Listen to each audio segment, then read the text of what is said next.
సహిత విద్య, inclusive education. సహిత విద్య అనేది రాజ్యాంగ నిర్మాతల స్వప్నం. ఇటీవల కాలంలో ప్రభుత్వ విద్యా ప్రణాళికలు ఈ అంశంపై ప్రత్యేక దృష్టి సారించాయి.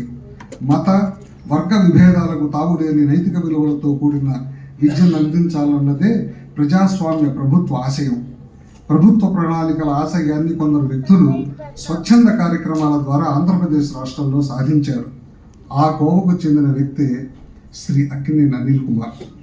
విద్య విలువలు రెండు కూడా మిళితమై కొనసాగాలని జీవితాంతం ఆకాంక్షించిన సత్యసాయిబాబా వారి ఆదర్శాలకు అనుగుణంగా ఆయన ఆశీస్సులతో 20 సంవత్సరాల క్రితం వెనుకబడ్డ పల్నాడు ప్రాంతంలో మాచర్లలో శ్రీ సత్యసాయి విద్యావిహార్కు అంకురార్పణ జరిగింది.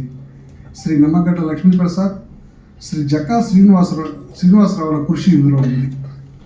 ఆ పాఠశాలను శ్రీ అక్కినేని అనిల్ కుమార్ ఈనాటికి దిగ్విజయంగా నిర్వహిస్తున్నారు. ప్రస్తుతం 450 మంది విద్యార్థులు ఉన్నారు. వీరు అన్ని మతాలకు అన్ని కులాలకు చెందినవారు. వీరందరూ కూడా పేద కుటుంబాల నుంచి వచ్చిన వారే. వీరికి విద్యాభ్యాసం పూర్తిగా ఉచితం. విద్యాభ్యాసానికి ఉపయోగించే అన్ని ఉపకరణాలు, పుస్తకాలు కూడా ఉచితమే.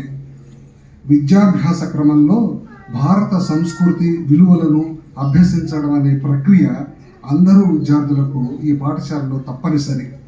వేల సంవత్సరాల భారత సమాజ సంస్కృతికి మూలమైన వేద పఠనం, యోగా, నృత్యం మొదలగు అంశాలు ఇందులో ఇమిడి ఉన్నాయి. విచిత్రం ఏమిటంటే గత 20 సంవత్సరాలుగా దీనికి తల్లిదండ్రుల నుంచి కానీ విద్యార్థుల నుంచి కానీ ఇంతవరకు ఎటువంటి నిరసన లేదు. సంకల్పం మంచిదైతే ఏ కార్యక్రమమైనా సహితమై సాగుతుంది. అలాంటి సహిత భారత నిర్మాణంలో నిర్విరామంగా కృషి చేస్తున్న గొప్ప సంస్థ శ్రీ సత్యసాయి విద్యావిహార్. ఆ కృషిని నిరంతరం దాతల సహకారంతో కొనసాగిస్తున్న అరుదైన వ్యక్తి శ్రీ అక్కినేని అనిల్ కుమార్. వారికి శుభాకాంక్షలు.